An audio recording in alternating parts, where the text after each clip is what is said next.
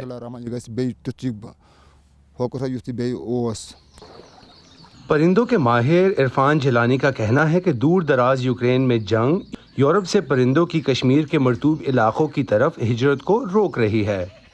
During the course of their migration in flyways, we can see that a lot of things that impact them. جب پرندے کشمیر کی طرف نقل مکانی کرتے ہیں تو بہت سے حالات ان پر اثر انداز ہوتے ہیں. اگر ان علاقوں میں تعمیرات یا دیگر رکاوٹوں کی وجہ سے خلل پڑتا ہے جہاں وہ عموماً آرام کے لیے رکتے ہیں تو وہ اپنی آخری منزل تک اپنا راستہ تبدیل کرنے کی کوشش کریں گے. کچھ کمزور پرندے سرد علاقوں تک نہیں پہنچ پاتے اور مر جاتے ہیں. کچھ پرندے طویل راستے کا انتخاب کرتے ہیں اور دیر سے پہنچتے ہیں یا بعض اوقات سردیاں گزارنے کے لیے نئی جگہیں تلاش کرتے ہیں. Find new places where they can sit for their wintering. عام طور پر سردیوں کے دوران 10 لاکھ سے زیادہ پرندے جھنڈوں کی شکل میں نقل مکانی کرتے ہیں، لیکن اس سال نہیں. ہم نے دیکھا ہے کہ پرندوں کی تعداد پچھلے برسوں کی طرح زیادہ نہیں ہے. ہو سکتا ہے کہ بین الاقوامی منظرنامے پر جنگ اس کی وجہ ہو، لیکن اس کا گہرائی سے مطالعہ کرنے کی ضرورت ہے کیونکہ اس کی کوئی دوسری وجوہات بھی ہو سکتی ہیں. پرندوں کے کان حساس ہوتے ہیں اور ماہرین کا کہنا ہے کہ یوکرین میں جنگ کے شور کی وجہ سے پرندے اپنی پرواز کا انداز اور راستہ بدل سکتے ہیں. اگر فائر کریکر کوئی پھوڑ دیتا ہے تو یہ بہت سینسیٹیو برڈز ہوتے ہیں، تو یہ بہت ڈر جاتے ہیں، یہ بھاگ جاتے ہیں اپنی جگہ پہ جہاں پہ یہ بیٹھے ہوتے ہیں. اگر یہ فائر کریکر کی آواز سنتے ہیں تو یہ بھاگ جاتے ہیں ساری ایک ہی جگہ سے. تو مے بی یہ ریزن ہو سکتا ہے کہ جو وار اس ٹائم چل رہا ہے یوکرین اور رشیا کے بیچ میں، تو اس وجہ سے یہاں پہ جو یورپین برڈز سب سے زیادہ آ رہی تھی. مے بی یہ ریزن ہو سکتا ہے کہ وہ اس وجہ سے نہ آ پائے، وہ انہوں نے دوسرا کوئی روٹ چنا ہوگا. ان ماہرین کا کہنا ہے کہ وہ صرف ایک چیز کے بارے میں یقینی طور پر کہہ سکتے ہیں کہ پچھلے سالوں کی طرح اس سیزن میں یہاں اتنے پرندے نہیں ہیں. ان کا کہنا ہے کہ یوکرین میں جنگ ایک وجہ ہو سکتی ہے، لیکن اس بات کو یقینی بنانے کے لیے مزید مطالعے کی ضرورت ہے. بلال حسین کے ساتھ Imran Jadoon, Voice of America. گزشتہ برس پاکستان کے سیاحتی مقام مری میں ہونے والی شدید برف باری میں کئی افراد ہلاک ہو گئے تھے. لوگوں کو موسمی خطرات سے آگاہ کرنے کے لیے اس سال حکام کی طرف سے ایک آگاہی مہم چلائی گئی ہے. اس سال بھی برف باری سے لطف اندوز ہونے کے لیے سیاحوں نے مری کا رخ تو کیا ہے، لیکن حکام کی طرف سے مسلسل برف باری کے دوران سیاحوں کو احتیاطی تدابیر اپنانے کا کہا جا رہا ہے. یہ احتیاطی تدابیر ہیں کیا، جانتے ہیں وائس آف امریکہ کے نمائندے عاصم علی رانا سے.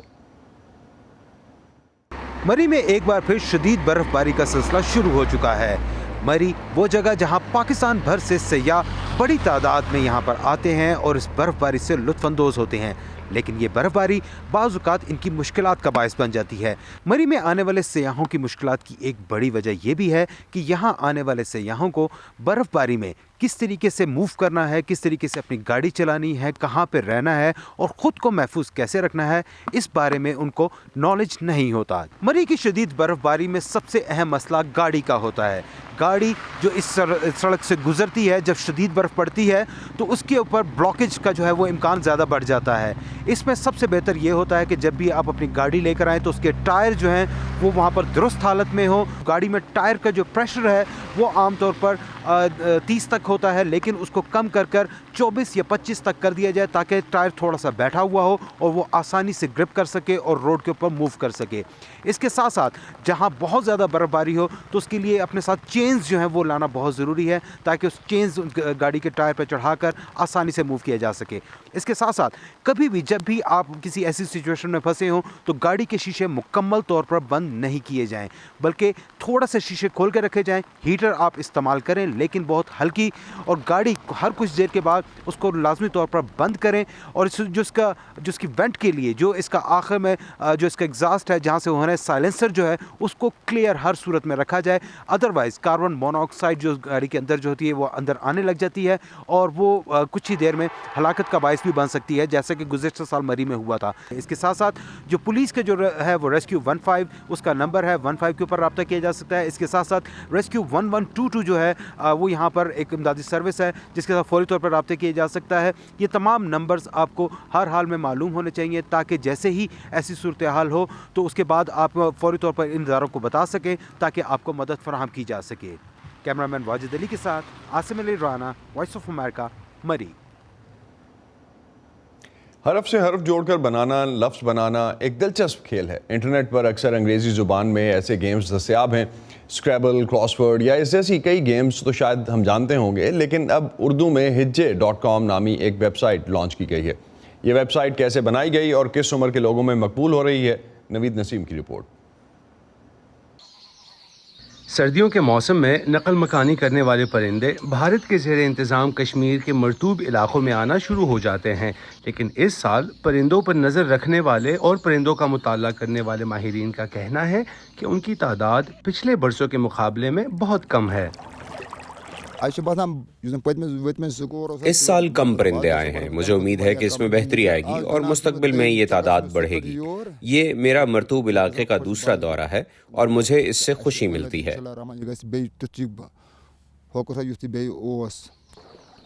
پرندوں کے ماہر عرفان جیلانی کا کہنا ہے کہ دور دراز یوکرین میں جنگ یورپ سے پرندوں کی کشمیر کے مرطوب علاقوں کی طرف ہجرت کو روک رہی ہے۔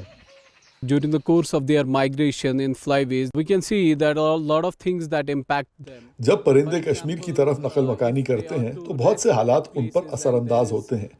اگر ان علاقوں میں تعمیرات یا دیگر رکاوٹوں کی وجہ سے خلل پڑتا ہے جہاں وہ عموماً آرام کے لیے رکتے ہیں تو وہ اپنی آخری منزل تک اپنا راستہ تبدیل کرنے کی کوشش کریں گے۔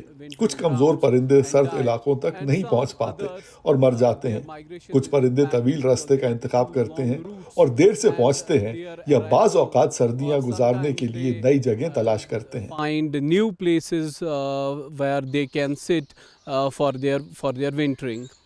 عام طور پر سردیوں کے دوران 10 لاکھ سے زیادہ پرندے جھنڈوں کی شکل میں نقل مکانی کرتے ہیں، لیکن اس سال نہیں۔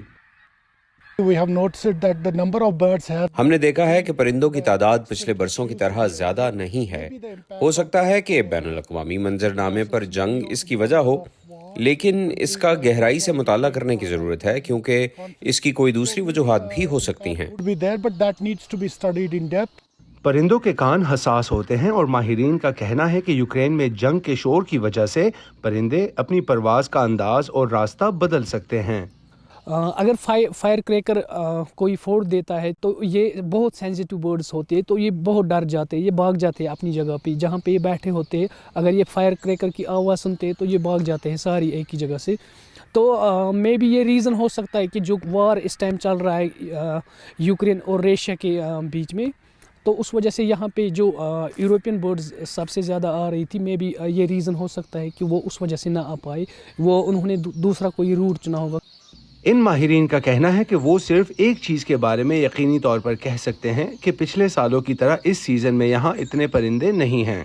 ان کا کہنا ہے کہ یوکرین میں جنگ ایک وجہ ہو سکتی ہے، لیکن اس بات کو یقینی بنانے کے لیے مزید مطالعے کی ضرورت ہے۔ بلال حسین کے ساتھ Imran Jadoon, Voice of America. اسی پر ختم کرتے ہیں آج کا ویو 360۔ اسٹے سیف اور پاکستان اور خطے سمیت دنیا بھر کی اہم خبروں اور دلچسپ معلومات کے لیے آپ آ سکتے ہیں ہماری ویب سائٹ urdu.voa.com پر۔ یہ سارا کانٹینٹ آپ کو ملے گا ہمارے سوشل میڈیا پلیٹ فارمز پر بھی، facebook.com/VOA Urdu، یوٹیوب پر ہمارا چینل ہے VOA اردو کے نام سے، اور ٹویٹر انسٹاگرام پر ہمارا ہینڈل ہے @VOA Urdu۔ اب تک کے لیے اتنا ہی۔ اسد اللہ خالد کو اجازت دیجیے، خدا حافظ۔